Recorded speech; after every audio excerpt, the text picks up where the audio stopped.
Correction du problème 32, page 538. Dans la question 1, on vous demande de justifier le nom d'acide alpha-aminé attribué à la molécule A du DOC 2.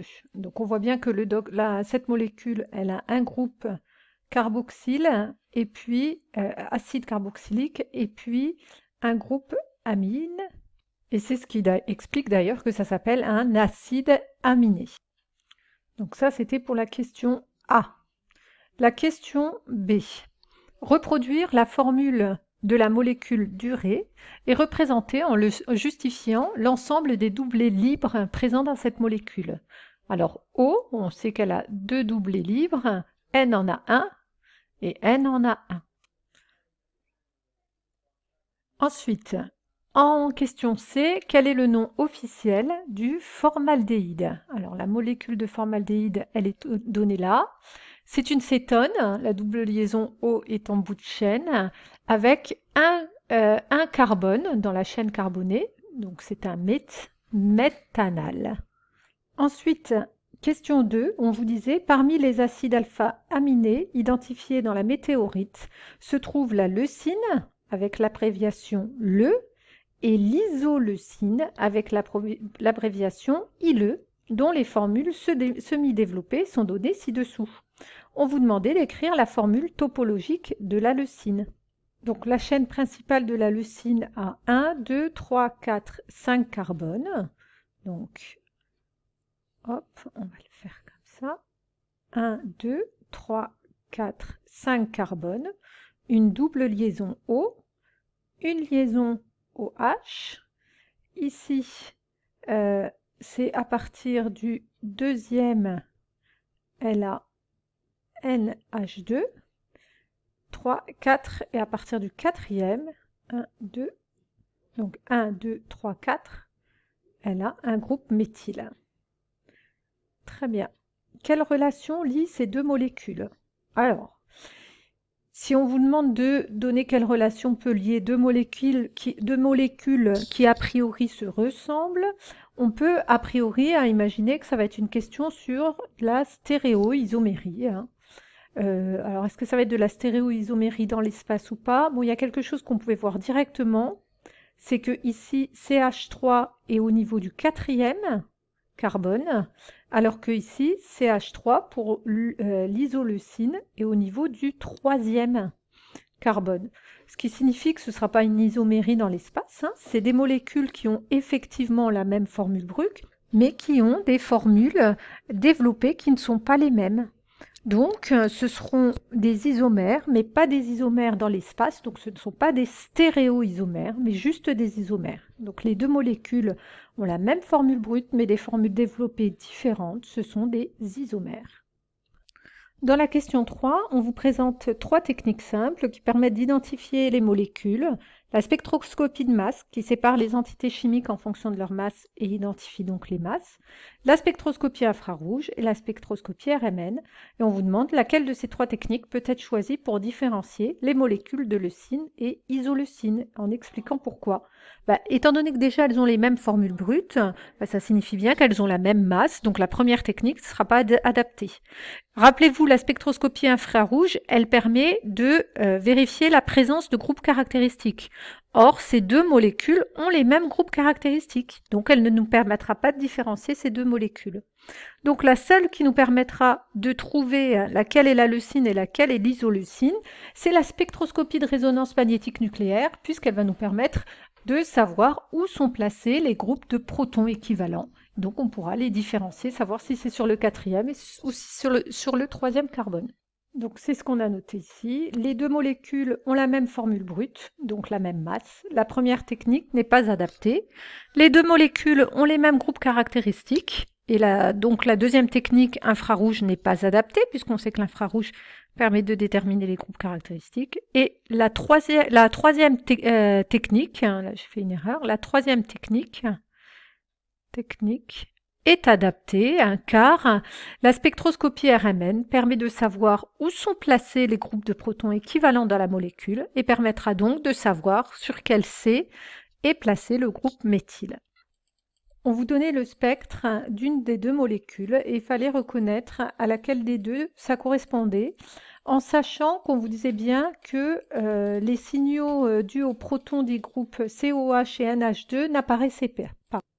Alors, si on regardait cette molécule, la première, la leucine, on peut entourer ici nos groupes de protons équivalents. J'en ai 6 qui ont un hydrogène dans le voisinage proche, donc une courbe d'intégration à 6, et puis un dans le voisinage, ce qui devrait me donner un doublé.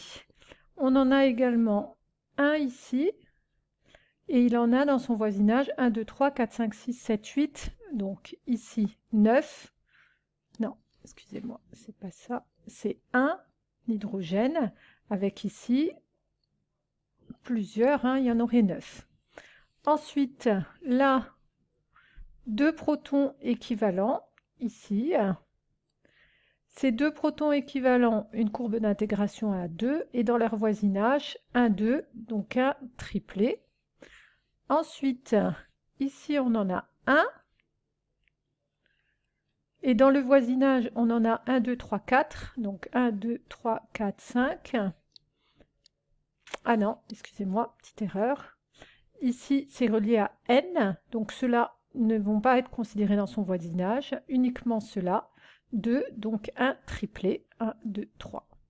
Voilà ce qu'on aurait pour cette molécule-là. Pour la deuxième molécule, on peut faire la même chose. Ici, on a 3 protons équivalents. Donc une courbe d'intégration à 3. Avec dans le voisinage 2, donc un triplet. Ensuite, 2 protons équivalents, donc une courbe d'intégration à 2. Dans le voisinage, on en a 3 plus 1, 4, donc 1, 2, 3, 4, 5. Ensuite, ici, on en a 1. Dans le voisinage, 1, 2, 3, 4, 5, 6, donc à 7. 3, 4, 5, 6, 7. Et le dernier, ici, non pas le dernier, c'est l'avant-dernier, il y en a également ici 3, donc une courbe d'intégration à 3. Dans le voisinage, il y en a 1, donc on devrait avoir 1, 2, 3, 4. Et enfin, le dernier, ou l'avant-dernier, puisque tout à l'heure, je n'ai pas fait NH2, je l'ai oublié. Non, excusez-moi, NH2, on nous disait de ne pas le faire. Et ici, H, un seul, une courbe d'intégration à 1, 1 dans le voisinage, ça nous donnerait 1, 2, normalement. Ce qui fait que celui qui correspondait, courbe d'intégration à 6 avec un doublé, ici on l'aurait. Courbe d'intégration à 1 avec un multiplé, on l'aurait ici en rouge. Courbe d'intégration à 2 avec un triplet. Et courbe d'intégration à 1 avec un triplet également. Donc ce serait plutôt cette molécule-là. Ici, on voyait bien que ça ne correspondait pas, puisqu'on avait un doublé ici, on avait un quintet, etc. Donc la molécule, c'est celui de la leucine, et puis j'ai justifié oralement. En 5e question, on vous disait « Les chimistes se sont efforcés de reconstituer en laboratoire des espèces d'origine biologique indispensables au fonctionnement de la cellule. Il faut pour cela réaliser des enchaînements d'acides aminés à l'aide d'une réaction nommée synthèse peptidite, dont l'équation de réaction est donnée dans le document 5. On vous demandait, à partir d'un mélange initial de leucine et d'isoleucine, combien de dipeptidiques différents peut-on a priori obtenir, justifier. Donc le but, c'est de faire réagir la leucine et l'isoleucine, qui était appelée ILE, qui se relient par une liaison peptidique pour nous donner toute cette molécule-là. On voit que cette molécule attendue, elle se fait grâce à cette liaison peptidique qui s'est faite entre COH et NH2. Mais en termes de possibilités, qu'est-ce qu'on peut avoir? On peut avoir effectivement COH ici qui vient se lier à NH2, qui nous permettrait d'obtenir cette molécule-là. Mais qu'est-ce qui peut se faire quand on fait le mélange? On pourrait avoir autre chose. On pourrait avoir au contraire une liaison peptidique qui se ferait entre NH2 de la leucine et COH de l'isoleucine. Et puis on pourrait avoir autre chose en mettant ces molécules en grande quantité. On pourrait avoir COH de la leucine qui viendrait former une liaison peptidique avec NH2 d'une autre molécule de leucine. Et de la même façon, on pourrait avoir une molécule d'isoleucine, son NH2, qui viendrait se lier à son COH. Donc on voit bien qu'il y a 4 possibilités. Et ces possibilités, on peut l'expliquer de cette façon-là, pour la question 5. On pourrait donc avoir la liaison peptidique le-ile, comme ici. On a dit qu'on pourrait avoir le contraire, la ile-le, ou ce serait le contraire, en violet. Ce que j'aurais pu faire, c'était vous mettre les couleurs. Ce qu'on va faire. On pourrait avoir, on a dit, entre une molécule de leucine et une autre molécule de leucine. Donc ce serait ce qui est en orange, la le, ici, en orange. Et puis le dernier cas, on pourrait avoir la ile, ici, en bleu clair. Ile, en bleu clair. On vous dit, en question B, un dipeptide obtenu est nommé à partir de l'abréviation des 2 acides aminés ayant permis de l'obtenir. Écrire l'équation de synthèse du dipeptide leucine-isoleucine en indiquant les groupes à protéger pour obtenir ce seul dipeptide, sachant que le groupe CO2H de l'isoleucine n'est pas modifié.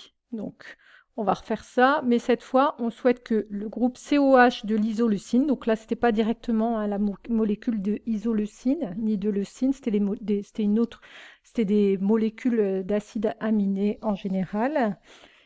Donc, on va tout simplement réécrire l'équation en reprenant nos molécules de leucine et d'isoleucine qui sont données là-bas, et puis réécrire la même équation pour nos 2 molécules qu'on va faire réagir. Donc, la leucine plus l'isoleucine vont nous donner quoi? Elles vont nous donner une molécule ici qui va être ces deux-là qui vont être raccordés entre le COOH ici et le NH2 ici. Et ici, on vous disait que le COOH de l'isoleucine doit être conservé.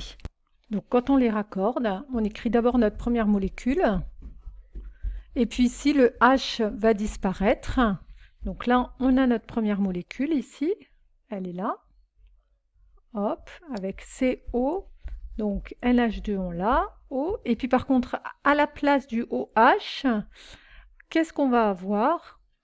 On va avoir le NH de la deuxième molécule, et puis ce NH, on réécrit la suite de la molécule, et on n'oubliez pas que dans cette réaction, il y a également de l'eau qui se forme, donc plus H2O, comme c'était indiqué dans le document 5. Dernière question, on nous disait, la synthèse d'un dipeptide donné demande ainsi plusieurs étapes schématisées dans le document 4. Expliquez en quelques lignes pourquoi réaliser chimiquement la synthèse d'une protéine donnée qui contient plus de 50 acides aminés reste un défi pour le chimiste.